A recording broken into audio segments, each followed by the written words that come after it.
Ireland's Classic Hits Radio. I'm delighted to have Wendy Vahey with us on the show today. You've got a big weekend ahead, Wendy. I hope you've been practicing this bag packing, because you're raising money this weekend at Dunnes Stores in Cornelscourt in Dublin for the Salle Mixed Ability Rugby team.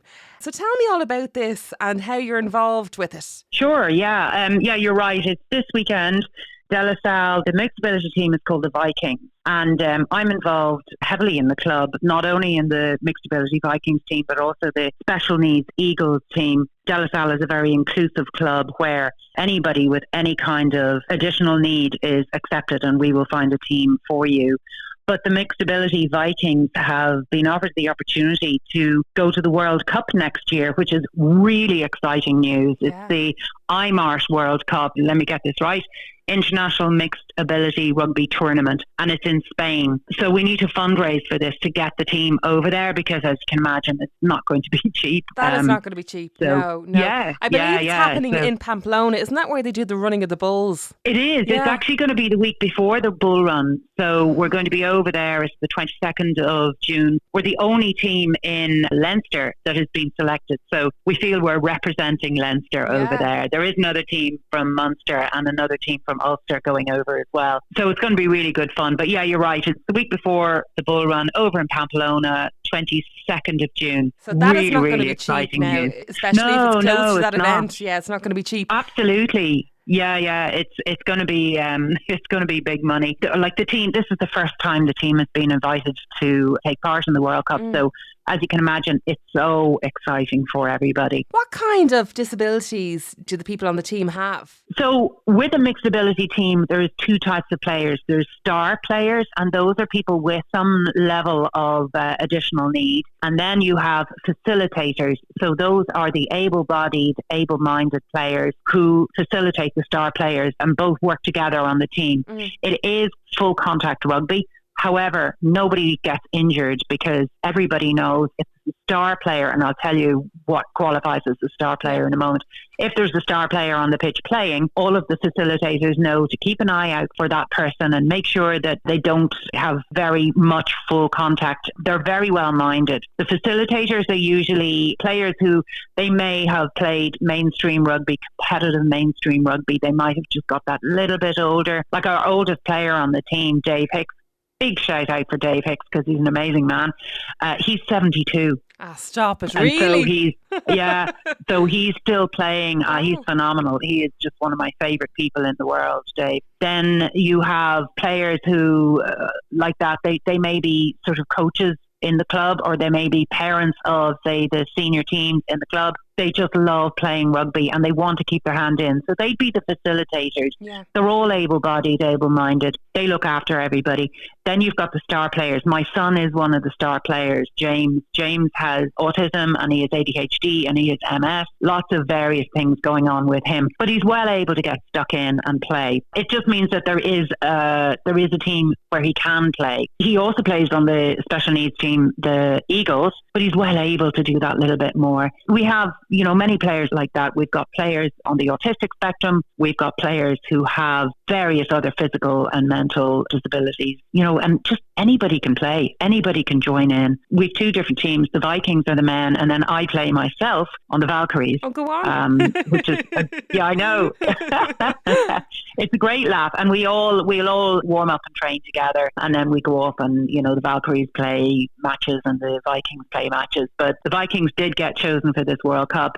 Now, I am going over, both as a mum, and I'm bringing my boots in case the Valkyries get asked to join any of the other teams, the women's teams over there in the World Cup. I'll get stuck in myself. You'll be ready to go. You'll be ready. I will be ready to go. So tell me this much. Would you be out training in the likes of the weather that we had during the week, the torrential rain and all that? Because I always feel sorry for people playing outdoor sports. You would be, would you? Yep. Wow. Yeah, it's no bother. Now, obviously, if it's dangerous underfoot, because if the pitches are very waterlogged, it could be a bit dangerous to play, and then all rugby would be closed.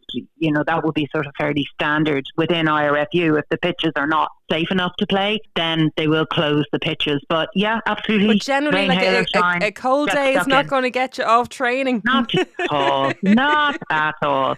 Now, we do have the advantage of you know, if it's really, really bad, we can step inside and warm up. We have a good gym up in DLSP, up in Step Aside anyway. So we can do gym work, or we can go down into the hall and sort of do drills and training indoors in the hall. So yeah, we have that possibility as well. Yeah. But no, not at all. But the thing about it is, it's not just about the rugby, it's about the camaraderie and the joining in. Yeah. And so when we get out on the pitch, you know, it doesn't matter what the weather's like, we're having such a laugh that nobody really bothers that it's lashing rain. Somebody said to me one day, we were complaining about having to go out walking in the rain, and this lady said to me, sure, you're not a discipline, you're not going to dissolve. So I always think of that when I need to exercise and it's raining, because I mean, let's face it, we live in Ireland, it's going to be raining. Yeah. Well, I always say there's no such thing as bad weather, just wrong clothing. When we've got something as exciting as this World Cup coming up in June, I mean, nobody minds the weather. We all just get stuck out. And like, we've had some of the players, we had Joe McCarthy come up and train with us a few weeks ago. Well, he just absolutely loved it. It was just hilarious, him playing, and like, he was getting stuck into the moles and everything. It was just great fun playing with him. And our lads, especially, you know,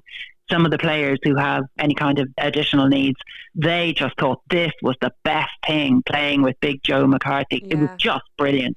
And really, really good. It's over 18s, Wendy, am I right? It's over 18s because it's contact, yes. But our Eagles is not. Our Eagles, we have junior Eagles and senior Eagles up in DLSP. The special needs team, which is tag, not full contact. The tag special needs teams are all ages, you know. And then we have Dave. Now, this is how wonderful a person Dave Hicks is. Dave Hicks coaches the Daisy Pickers. And the Daisy Pickers start in nappies. Some of the players are in nappies when they start. It's really, it's just rugby for everybody in DLSP. It's very, very inclusive club. So right, to get you over to the International Mixed Ability Rugby World Cup in Pamplona, we need your money. So I know you're going to be doing the bag packing in Dunnes Stores in Cornelscourt in Dublin today.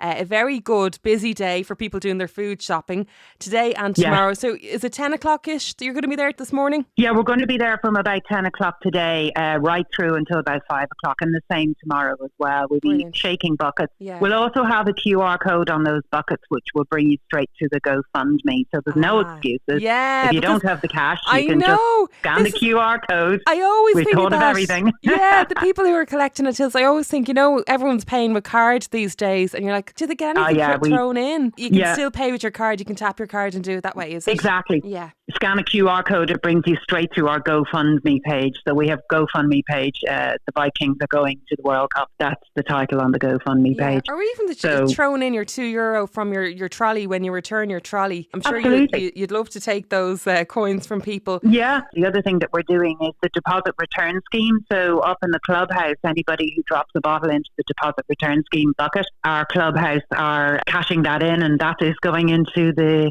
big bucket, the big pot as well, to get the lads across the water. That's Isn't an amazing it? I thought idea. It was a brilliant idea. If somebody has a big black sack of bottles and you're never going to get round to doing it, just pop them into the clubhouse and they can go and get the money.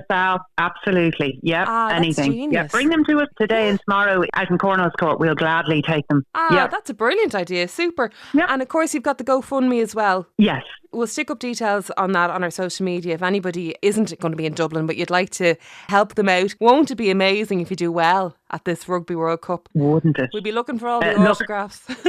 Yeah, but look, the most important thing is to get the team over there to have fun and just join in and be a part of this, because for some of the players, like, this is the only way that they can get involved in sport because of their various additional needs. And it's just great to see such happy faces on everybody. The best of luck, Wendy. Won't you tell us now next week how you get on? Will do. Absolutely will do. Thanks a million. It's Ireland's Classic Hits Radio.